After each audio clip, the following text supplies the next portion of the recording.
Hello and welcome to this recording about residence nil rate band and trusts. I'm Barbara Gardner, Senior Consultant, Tax and Trusts. I was given a copy of marketing literature recently from a company promoting the so-called estate protection trust. That's the sort of trust that people pay £3,000 or £5,000 to have all their assets transferred to a trust during lifetime, with the hope that basically they won't have a problem getting assistance with their nursing home fees and will avoid probate. And those of you who know me know that I'm very dubious about this sort of arrangements. However, in this particular trust literature, one of the rather ambitious claims was that with this kind of trust, you can still claim residence nil rate band on death of the settlor. So I thought, oh no, not again. We need some refresher of when residence nil rate band is available with trusts. So just to make sure there is no more confusion, here are the rules. Basically, I think everybody knows by now that residence nil rate band is available on death where there is a qualifying residential interest, and that includes proceeds of residents that have been sold since 2015. And it passes to what is described as lineal descendants, which is children, grandchildren, further issue, and it includes stepchildren, etc. So I think most people know these rules. However, not everybody knows that special rules apply where the gift is into trust on death or where trust of the property is created during lifetime. So first of all, in relation to will provisions, residence nil rate band will only be available in certain cases. That is where a trust is created for lineal descendant, obviously, but it or a spouse of lineal descendant, and it's got to be a bare trust, an immediate post-death interest, so that the lineal descendant has got a life interest, a disabled person's trust, and the trust for minor children of the deceased, that is 18 to 25 trust, and bereaved minors trust. So these are the only trusts created in a will that will qualify for the residence nil rate band. Obviously, the property passing into such trust for those beneficiaries and nobody else. So it's important to remember that, for example, a discretionary trust created in a will, if the property passes to a discretionary trust, residence nil rate band will not be available.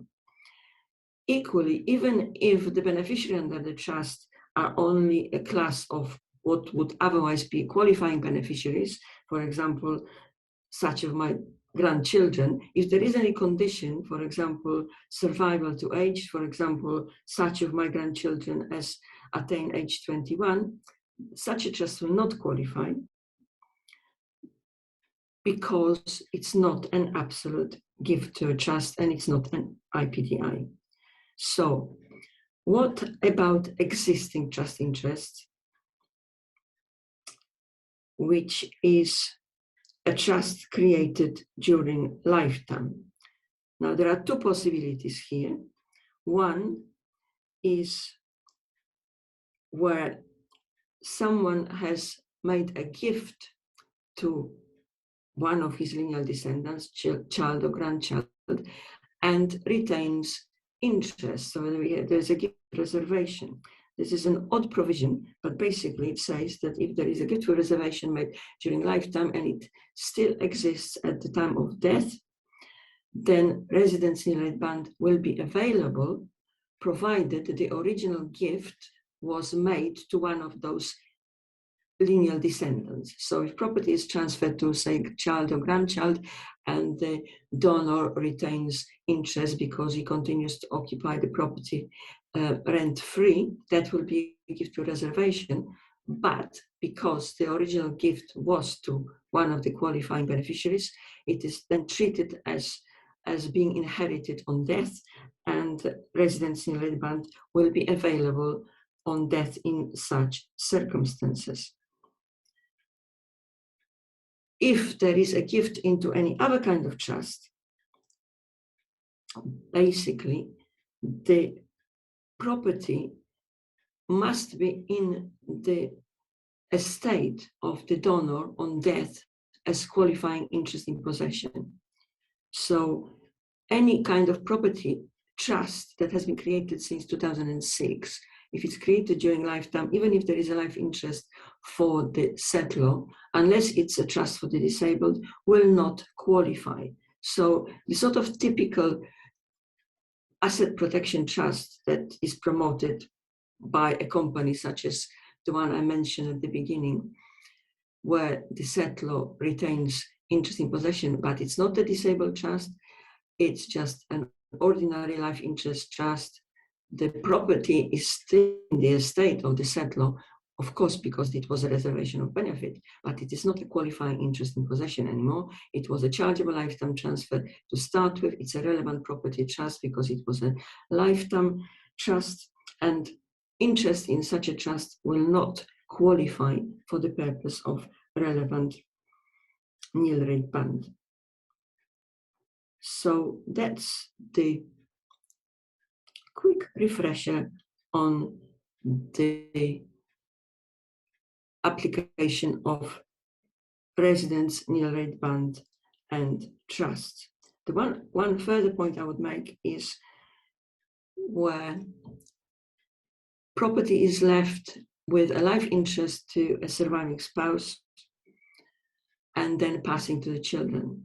As I said before, an IPDI for in such circumstances will qualify. So when the spouse dies subsequently and the life interest of spouse terminates and the property then passes to the children, then residence nil rate band will be available.